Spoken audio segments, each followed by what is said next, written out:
दोस्तों, मैं आपका दोस्त फिर से आज एक वीडियो में आपके लिए एक स्टोरी लेके आया हूँ। स्टोरी है 15 अप्रैल 2012 की, जब टाइटैनिक हिमशिला से टकराती है और टाइटैनिक के अंदर के जो भी पैसेंजर्स हैं उनकी मौत हो जाती है। टाइटैनिक के अंदर 2229 पैसेंजर्स थे, उस टाइम मौजूद थे। और टाइटैनिक की कैपेसिटी थी वो 3300, मतलब 3300 की कैपेसिटी थी। तो व्हाइट स्टार लाइनर जो कंपनी है टाइटैनिक की, उन्होंने एक नियम बनाया था कि टाइटैनिक के अंदर 35 टू लेके 65 तक की लाइफ बोट होनी चाहिए लोगों की सेफ्टी के लिए। लाइफ बोट आपको पता होगा, लेकिन उस टाइम जब ये टाइटैनिक डूबी थी, उस टाइम वहां पे लाइफ बोट की संख्या मात्र 20 ही थी।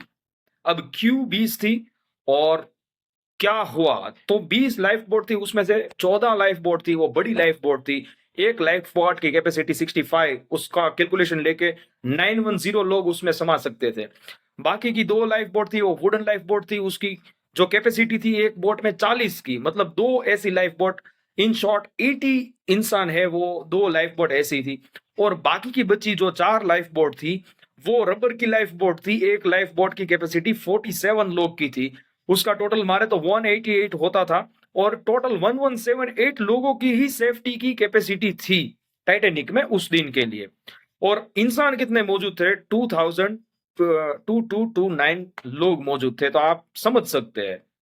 लेकिन 20 लाइफ बोट ये लोगों ने क्यों रखी? तो इसके पीछे की कहानी है कि जब ये लोग ऑफिसर्स लोग जो ऑब्जर्वेशन के लिए निकले थे, तो उन लोगों ने देखा कि यार ये जो लाइफ बोट है ना, ये टाइटैनिक की शोभा को घटा रहा है, इसका डेकोरेशन है वो बिगाड़ रहा है। तो उन लोगों ने क्या किया कि लाइफ बोट की संख्या है वो कम कर दी।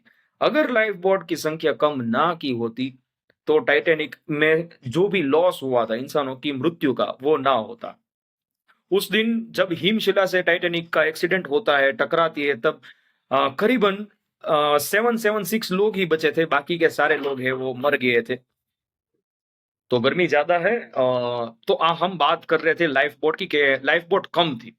क्यों कम थी? तो लोगों को ऐसा लगा, एक तो उनको अपने ऊपर ओवर कॉन्फिडेंस था कि यार टाइटैनिक है, इतनी बड़ी शिप है, इतनी बड़ी स्टीमर है हमने तैयार की है, तो वो डूब नहीं सकती है। तो एक तो ओवर कॉन्फिडेंस, और ओवर कॉन्फिडेंस का नतीजा ये आता है कि इंसान है वो लापरवाही कर देता है। आपने सुना ही होगा, देखा अपनी लापरवाही का नतीजा। तो वही चीज यहाँ पे होती है, लापरवाही कर लेते हैं ये ऑफिसर लोग, और क्या होता है उसका रिजल्ट? टाइटैनिक है वो डूब जाती है।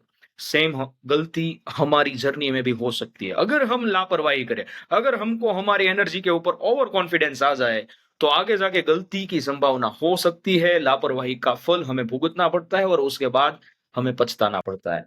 तो ये स्टोरी के माध्यम से हमें ये सीखना मिलता है कि बस ओवर कॉन्फिडेंस ना आ जाए, इस चीज से अवेयर रहे, लापरवाही ना हो, हर दिन एक नई शुरुआत करते रहे। हर चीज तो आती रहेगी, लेकिन लड़ना हमें हर वक्त है। नमस्कार, मिलते हैं अगले वीडियो में।